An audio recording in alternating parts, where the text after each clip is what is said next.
What's going on, guys? Johnny Karish here. For those of you who don't know me, I'm working as a family ministry assistant this year at Avenue Christian Church. I myself have been attending our church since I was in junior high. So we're super excited to have you gathering with us online this week. We're moving into week 3 of our custom creation series, where we look at what it means to be made in the image of God. Where this week we're looking at the story of Lydia and how we can use our gifts to help other people. So we hope you enjoy worship, enjoy the lesson, and we hope to see you in person next week.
And finally, the gummy fish.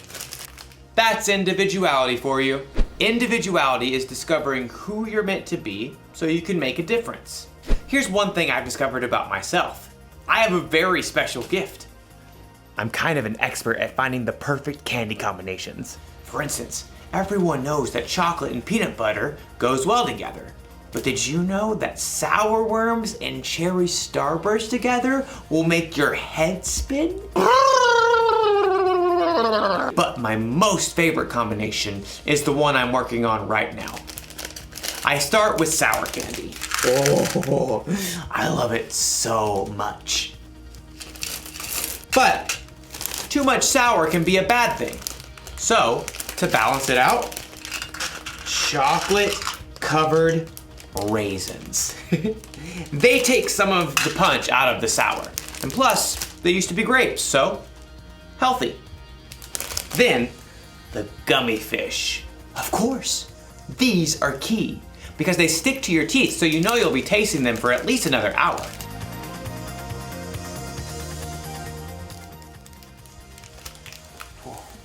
You see that? I used my gift of candy combining to really make a difference in my life. Now I have all these perfect little bags that I can enjoy for weeks to come. Or at least a couple of days. I'm going to eat so much candy. So much candy. I wonder if there's a better way for me to use my gift. One that won't make me sick or cost me a fortune at the dentist. You know, our story today is about a woman named Lydia.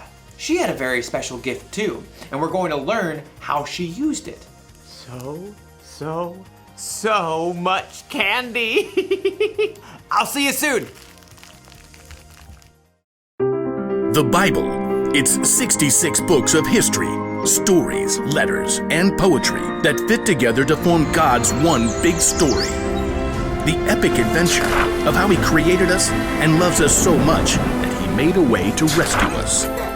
As we travel through the Bible, from Genesis to Revelation, we discover people who met God and found their lives changed forever. Now, for an amazing story, inspired by the book of Acts, chapter 16, verses 13 through 15. Lydia of Thyatira was a remarkable woman. Her city was known for its craftsmen, especially those who made and sold expensive purple dye. Take a look. I use only the finest snail shells.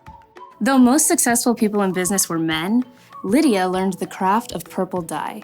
And when she traveled to the Roman city of Philippi, she set up a business selling rare, expensive purple cloth. Please note, we have lilac, plum, iris, lavender, and grape fabric laid out. And over here you'll find amethyst, eggplant, and orchid. Lydia had likely been raised to believe in many false gods, but in her heart, she knew there was something more. The Jewish people believe in just one God. What if they're right? The city of Philippi had laws against bringing any unknown religion into the city. But Lydia would meet outside the city gates on the riverbank with a group of women who believed in the one true God. Love the Lord your God with all your heart and with all your soul. Love Him with all your strength. Lydia and the other women had never heard of Jesus. But as they began to seek God together, God sent a vision to someone else, the Apostle Paul, who was staying in the Greek city of Troas. Dream. It was so vivid. I saw a man standing right here begging me. He said, "Come over to Macedonia. Help us." Immediately, Paul and his friends set sail. Within a few days, they reached land and traveled to Philippi, one of the most important cities in Macedonia. So we just start by finding a synagogue of Jewish believers, right? I don't think there is a synagogue here. On the Sabbath, a day of worship, Paul and his friends went down to the river, hoping to find a place of prayer. Shall we gather at the river? Excuse me. Hi there. Do you wish to join us? We're praying to the one true God. Absolutely. There, by the river, Paul told the story of Jesus and how anyone who chose to follow Jesus could have a relationship with God that lasts forever. But this is amazing. This changes everything. The Lord opened Lydia's heart to believe every word of Paul's message. I wish to be baptized. At once. Not only was Lydia baptized, but she immediately shared the good news with her family and everyone who lived and worked in her home. And they too were baptized. Lydia gathered Paul and his friends. Do you consider me a believer in the Lord? If you do, come and stay at my house. We would be honored. As a successful businesswoman, Lydia's house was likely large and beautiful. We must meet here from now on. Lydia did not hesitate to give everything she had to the believers in the brand new church. And when Paul and Silas were later thrown in prison and then released, They immediately returned to Lydia's home to rest and prepare before they left the city. You must be brave. Of course we will. Don't forget to write. Later, Paul did write a letter to Lydia and others in the church of Philippi, and he remembered his time spent in Lydia's home and the church there with great joy. I thank my God every time I remember you. In all my prayers for all of you, I always pray with joy. I'm happy because you have joined me in spreading the good news. God began a good work in you, and I am sure that he will carry it on until it is completed. In everything she did, Lydia continued to use her gifts to help others.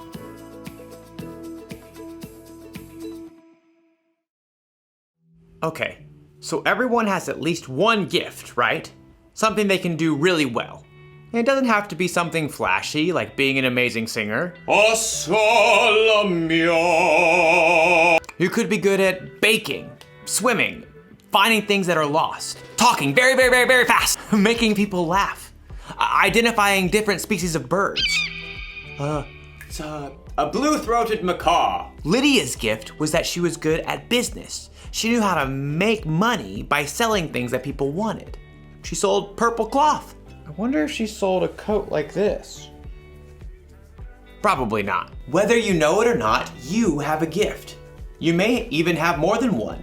But what your gifts are isn't as important as how you use them. Lydia used the money she made in her business to provide a place to stay for the Apostle Paul and his friends. She used her gifts to help others. And Jesus was constantly teaching people, healing people, and loving people. He used his gifts to help others too. That's what we should do. When we're good at something, we shouldn't just use it to help ourselves or to make ourselves look good. God gave us our gifts, and we should share them with other people. That's the one thing to remember today. Use your gifts to help others. So I think I'm gonna share these bags of candy instead of keeping them all to myself. And not only that, I bet I can use my gift to help other people find their favorite candy combinations. I could go into business like Lydia. Whew. This idea is making my head spin. I'll see you next time. Now, what candy goes well with Chick-a-Sticks?